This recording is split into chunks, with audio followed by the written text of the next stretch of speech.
Bonjour à tous et bienvenue. Aujourd'hui, je vais vous parler d'un grand classique. C'est quoi un classic burger en fait? En fait, un classic burger, c'est comme un burger, mais un classic burger en fait. Ok. Ouais. Aujourd'hui, on va parler du baiser de Gustav Klimt. Deuxième d'une famille de 7, Gustav Klimt est né en 1826 près de Vienne. Il est le fils d'un orfèvre et il va grandir dans une grande pauvreté. Et assez rapidement, avec son frère Ernest, ils vont aller travailler avec leur père. Puis, à l'âge de 14 ans, il va intégrer l'école des arts appliqués de Vienne, où son frère Ernest le rejoindra un an plus tard. On va faire un énorme bond dans le temps, on va aller jusqu'en 1900. Klimt est déjà un artiste et il va entamer sa période dite dorée. Durant cette période, il va s'illustrer par l'utilisation d'or dans ses toiles pour donner un petit côté divin, religieux à ses œuvres. Et c'est pendant cette période qu'il va créer l'une de ses œuvres majeures, le baiser. Alors, pour être tout à fait franc, c'est surtout une période où l'artiste va explorer les thèmes de l'érotisme, peignant des femmes nues ou se masturbant. Alors, même si les critiques crient à la pornographie, ces œuvres ne sont pas interdites et continuent d'être exposées. Alors, on sait aussi que l'artiste entretenait des relations intimes avec plusieurs de ses modèles et qu'il était même considéré comme progressiste pour son époque, puisqu'il laissait un rôle actif dans la sexualité à ses partenaires. Alors maintenant qu'on a un petit peu parlé de l'artiste, on va parler un peu plus en détail de l'œuvre. Le baiser représente l'étreinte d'un couple enveloppé dans de l'or. Vêtu d'une tunique au motif géométrique, l'homme embrasse tendrement sa compagne sur la joue. La jeune femme est quant à elle agenouillée face à lui et s'abandonne dans un élan de sérénité et d'extase.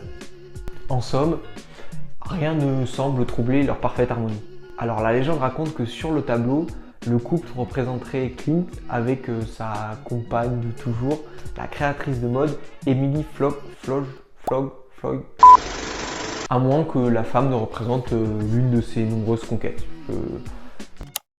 Regardez-moi cette tête d'abruti, sans déconner.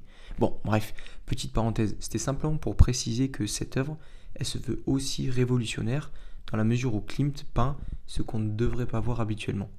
C'est-à-dire les frôlements, les entrelacements, les baisers, l'érotisme, l'étreinte, etc., etc. Voilà, c'était tout. Alors, avant de se tourner vers la peinture, on sait que Gustav Klimt s'est d'abord formé au métier d'orfèvre, comme son père et son frère. Dans le baiser, l'or est très dominant. L'artiste dispose d'une succession de feuilles d'or qui symbolisent l'éternité. Elle participe aussi à rendre abstrait les limites entre le couple et le fond de la toile. La scène d'amour ainsi représentée apparaît presque divine. Le parterre de fleurs et de lierre constitue une autre référence iconographique de l'œuvre, une référence au paradis. Seulement, cet idéal est instable. Le couple se trouve en réalité au bord de ce qui semble être une falaise, à laquelle s'agrippent fermement les pieds de la jeune femme pour ne pas vaciller. Alors cette œuvre incarne certes l'amour absolu, mais aussi son infinie fragilité. Symbole de l'amour, cette œuvre inspire même aujourd'hui encore des milliers d'artistes. Comme par exemple le film Dracula de Francis Ford Coppola. Sorti en 1992, la robe portée par Dracula à la fin du film est largement inspirée par le baiser. Mais il n'y a pas que en Occident que ces œuvres sont hyper cultes. Si on va voir du côté du Japon par exemple, Elfenlied, un manga de Lin Okamoto qui a connu une adaptation animée de 13 épisodes en 2004. Son opening, ou générique, est un énorme hommage, pas seulement au baiser, mais au travail de Klimt.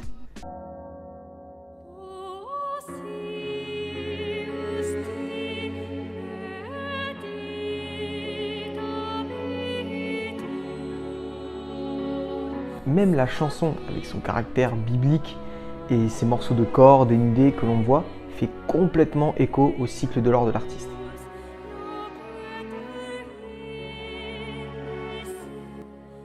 Voilà, c'est tout ce que je voulais vous raconter sur Gustav Klimt et sur le baiser. Comme d'hab, j'espère que ça vous intéressait, que vous avez passé un bon moment, etc. À une prochaine, prenez soin de vous, continuez vous culturer et puis des bisous.